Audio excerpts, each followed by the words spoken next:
네, 캐드 트랜스포머 논문에 대해서 말씀드리도록 하겠습니다. 일단 목차는 그 백그라운드랑 그다음에 그냥 방법론, 그다음에 실험 결과에 대해서 또 이어서 말씀드리도록 하겠습니다. 일단 백그라운드 말씀드리겠습니다. 일단 논문에 대해 간략하게 소개드리자면 논문명 일단 CAD 트랜스포머 패놉틱 심볼 스포팅 트랜스포머 for CAD 드로잉스라는 논문이고요. 12표 2022년도에 등재된 논문이고 인용수는 아까는 뭐 120여 점이거나 19회 정도로 되고 있습니다. 그래서 해당 논문은 그 비전 트랜스포머 백본을 통한 이렇게 패놉틱 심볼 스포팅 태스크 관련 논문인데요. 일단 생소한 단어니까 또 이어서 뒤에 또 다시 설명드리도록 하겠습니다. 일단 진행하기 전에 이 해당 논문에서는 저희가 기본적으로 쓰는 PNG 데이터셋 말고 이렇게 벡터 이미지인 .svg 이미지를 사용하거든요. 그래서 이거에 대해서 간략하게 말씀드리면은 일단 레스터 이미지가 비트맵으로 이미지 저장된 방식으로 저희들이 일반적으로 막 핸드폰으로 찍거나 아니면 MVTech 데이터셋이 일반적으로 사용하는 데이터셋으로 이렇게 .png나 .jpg 파일처럼 이렇게 픽셀 비트맵으로 이미지를 저장된 방식을 나타냅니다.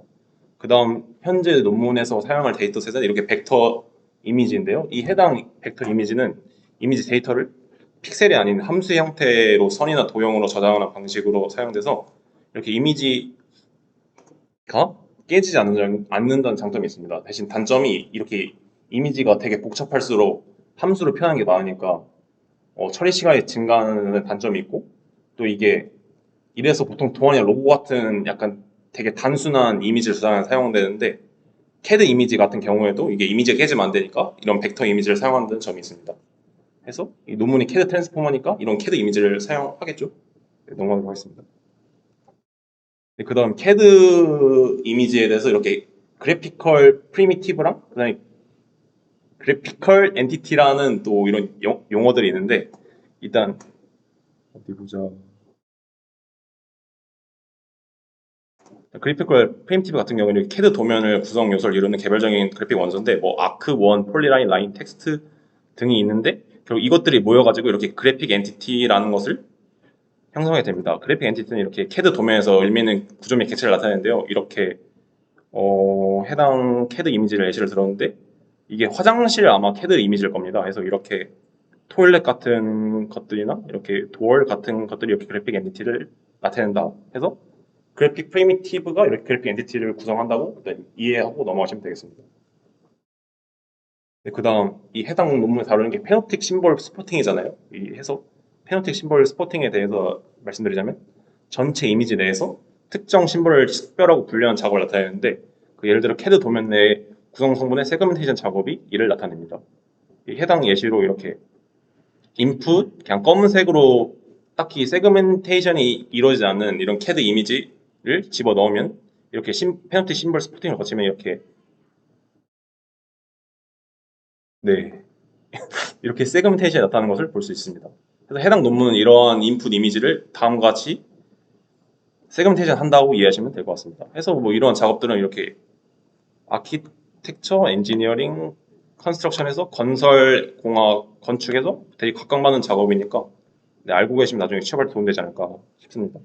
그래서 이렇게 백그라운드를 짚고 넘어가서 다음 이렇게 그 논문에서 어떤 방법을 사용했는지에 대해서 설명드리도록 하겠습니다. 일단 해당 캐 트랜스포머의 그 네트워크 아키텍처는 다음 같은데 일단 한 10초 정도 어떻게 생겼나 좀 보고 넘어가시면 좋을 것 같습니다. 네, 10초 할게요.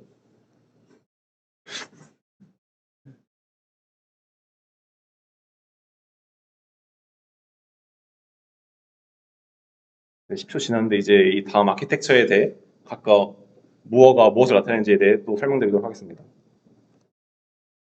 일단 이 모델에서는 인풋으로 CAD 이미지 .svg 파일이 들어가는데요. 일단 일단 .svg 이 벡터 이미지 같은 경우에는 이 이미지가 함수로 표현됐다 했잖아요. 픽셀에 서 저장된 게 아니라. 그래서 그 VAT 모델에서 이 이미지에서 피처를 추출하지 못해요. 그래서 그 전에 전처리로 이렇게 레스터 이미지라는 PNG 데이터 형태를 일단 변환을 해주는데 이 이후에 이렇게 벡터 이미지를 레스터 이미지로 변환시켜준 다음 그 레스터 이미지에서 그 프리트레인된 HR 넷 뭐 V2W48이라는 약간 레즈넷과 같이 그냥 이미지에서 피처를 추출하는 이 사전 학습된 CN을 통해서 이렇게 2D 피처 맵을 추려줍니다. 어디 보자, 이게. 네, 이 부분인데요. 해서 이렇게 피처 맵을 추출한 다음, 이 피처 맵이 추출되는데 이것도 아마 이 해당 사전 학습된 그 모델을 잘 모르겠지만, 레지넷과 같이 스테이지가 4개 구성되어 있는데, 각각 4개의 스테이지가 각각 다른 해상도를 갖고 있잖아요. 그래서 이 해상도를 업샘플링 해줘서, 이 계산이 되게 업샘플링 해주고, 그다음에 이걸 결합하여 그 각각 스테이지의 그 여러 해상도를 정보를 담고 있는 풍부한 피처 맵을 만들어준다고 일단 해당 논문에서 말해주고 있습니다.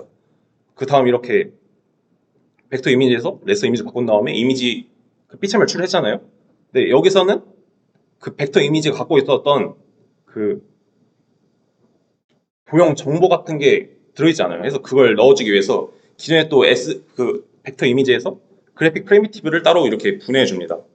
그 다음 이 분해해 준 다음에 이 분해를 해주면 각각 이렇게 중간 위치 좌표를 이렇게 구해준 다음 그 좌표를 이렇게 피처 맵에서 프로젝션 투영해 줘서 결국 최종적으로 이렇게 2D 피처 맵에 그 벡터 이미지의 위치 정보까지 반영되게끔 이렇게 전처리를 해줍니다. 그래서 이 피처 맵은 그 다음에 이렇게 토커나이제이션 모듈이라는 그 모듈이 그 리니어 트랜스포머, 그 다음에 배치 노멀라이제이션, 렐루 같은 과정을 거쳐서 최종적으로 차원이 감소, 조절된 토큰 인베딩을 생성되게 됩니다.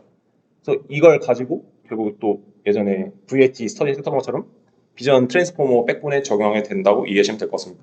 혹시 여기까지 이해 안 되시는 점 있으실까요? 지금까지는 데이터 좀 천천히 가져왔는데. 네, 없으시면 넘어가도록 하겠습니다. 그래서 그 다음 논문에서 투 브런치 헤드스라는 또 작업이 진행되는데요. 이 해당 과정은 각각 설명드리자면 일단 2개의 브런치 헤드니까 첫 번째 일단 시메틱 심벌 스포팅 헤드에 대해서 말씀드리겠습니다. 이 해당 헤드 같은 경우에는 그래픽 엔티티의 클래시피케이션에 사용되는데요. 그래서 이 헤드 적용되는 과정을 이렇게 앞서 말씀드린 토큰 인베딩 과정을 거쳐주고 이걸 VAT 백본에 넣어줘서 최종적으로 트랜스 피처라는 걸 추출하게 됩니다. 그래서 이 과정을 시멘틱 헤드에 적용해서 이 각각 피처 MLP를 적용한 다음 각 엔티티의 의미력적 점수 S를 출력하게 되는데 이 S 같은 경우는 다음과 같습니다. 네, 일단 이렇게 되고 이 S를 그 다음 이렇게 크로스 엔트로피 로스를 통해 예측각과 라벨이 각각 수렴되게끔 학습을 진행해줘서 이 각각 그래픽 결국 엔티티의 이렇게 클래시피케이션에 다음 같은 로스 함수를 써서 이렇게 클래시피케이션 한다고 이해하시면 될 것 같습니다. 그래서 그 다음 헤드 인스턴스 심볼 스포팅 헤드를 통해서 그래픽 엔티티의 인스턴스를 해줄 수 있는데 이 과정 같은 경우에는 그냥 이 토큰 인베이딩을 또 백본에 해서 이렇게 피처 트랜스를 사용하지 않고 바로 그냥 토큰 인베이딩을 사용한다고 나와 있는데요. 해당 과정도 바로 MLP의 토큰을 인코딩하여 이 오프셋 벡터를 생성하게 된 다음 이 다음과 같은 리글레이션 로스를 통해 이 그림과 같이 최종적으로 그 소속 학습의 오프셋을 소속 인스턴스 중심으로 제안해서 결론적으로 클러스팅을 하게 만들어줍니다.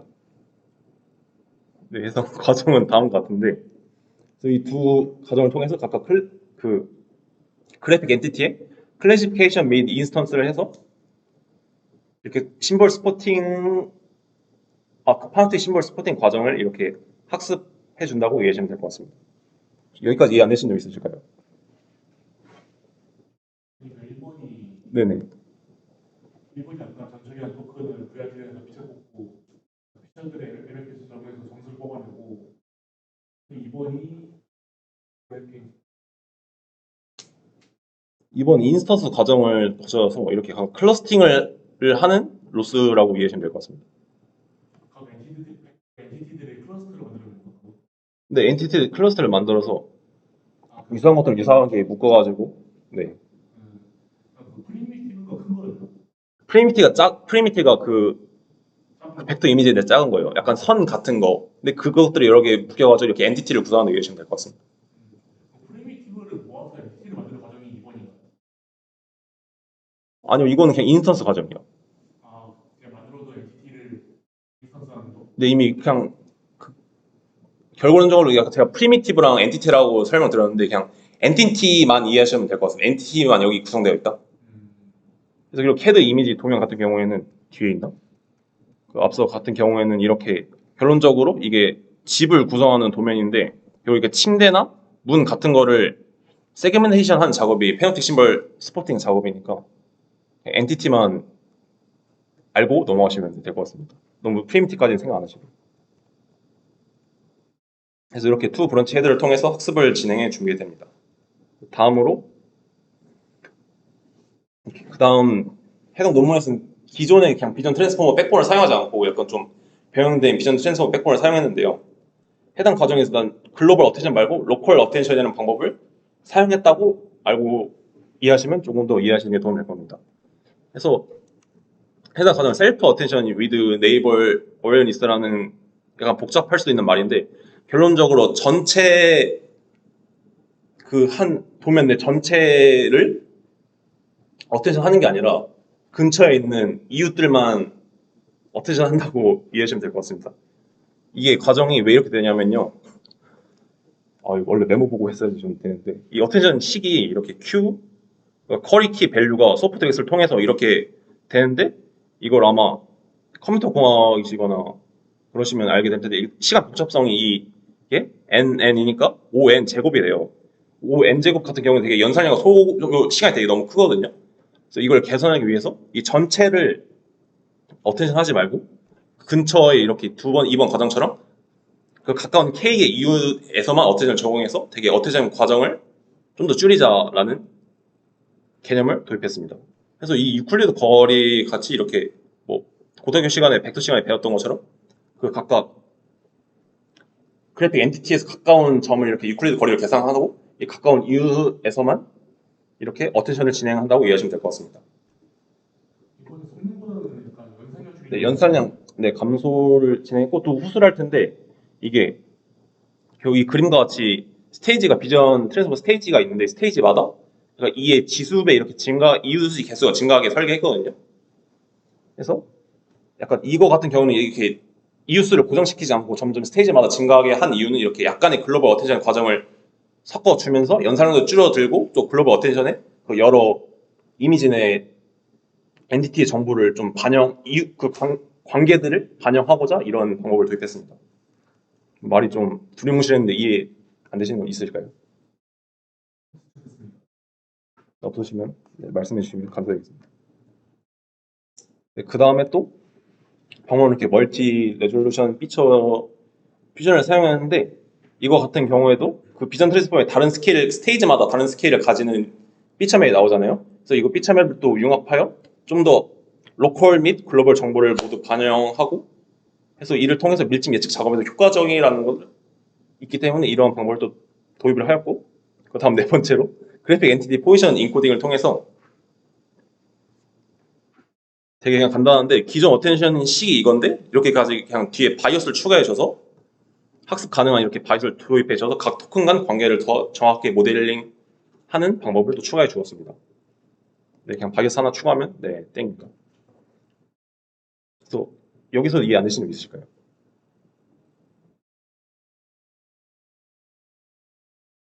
네, 없으시면 넘어가도록 하겠습니다.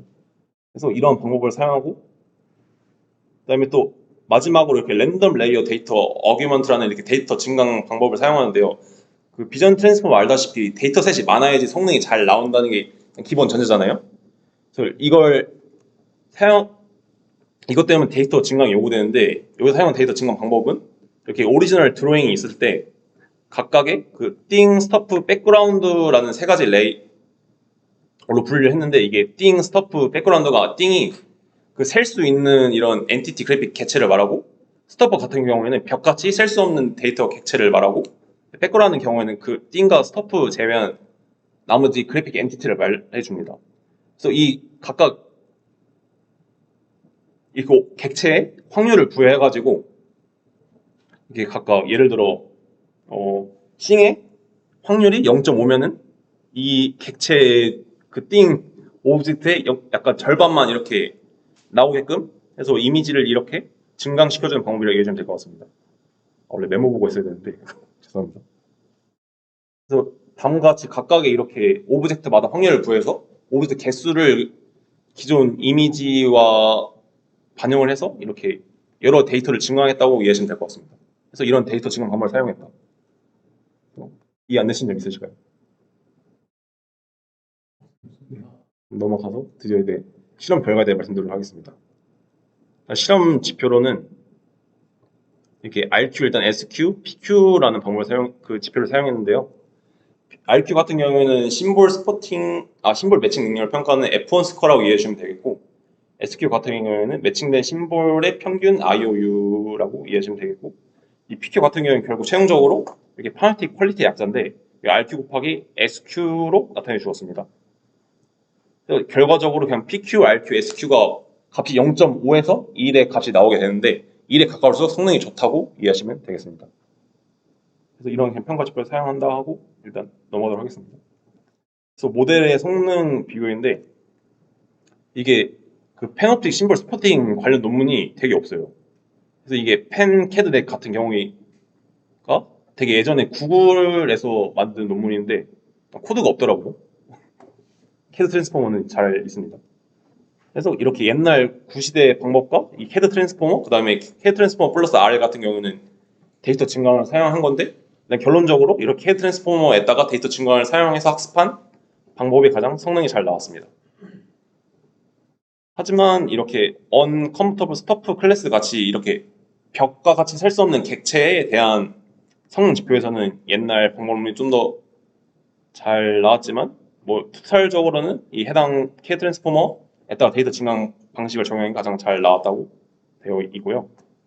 그 다음 각각 K 이웃에 따른 성능 비교인데 이렇게 K 값을 2로 고정한 거, 4로 고정한 거, 그다음에 8로 고정한 거, 16과 고정한 거에서 보시다시피 이렇게 이웃이 많을수록 성능이 증가를 알 수 있지만 이게 플롭스라는 값도 되게 증가가 되거든요. 일단 플롭스가 이렇게 플로팅 포인트 오퍼레이션을 나타내는데 결론적으로 이 값이 작을수록 되게 딥러닝 모델의 복잡도 낮고 효율성이 좋아하고 학습이 되게 잘 된다고 이해하시면 될 것 같습니다.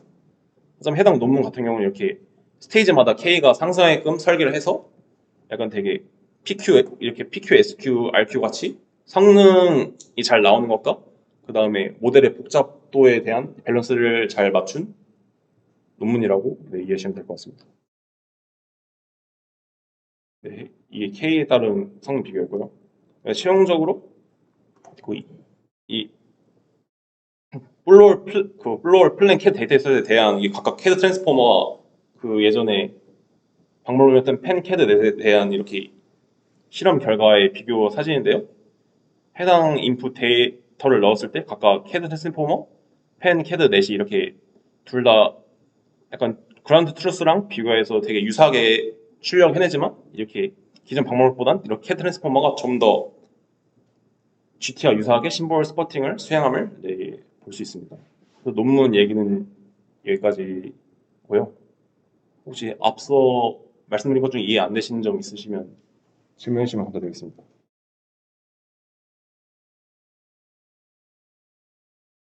혹시 저 도면 사이즈 같은 거에 대해서 나와 있는 게 있나요?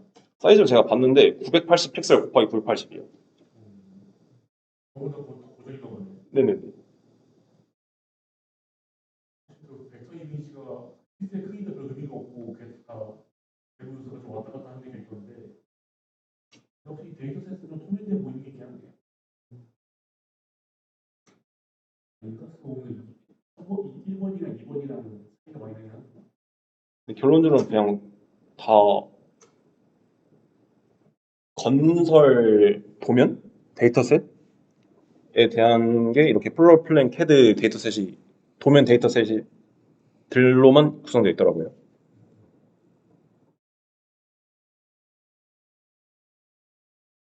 질문 있나요?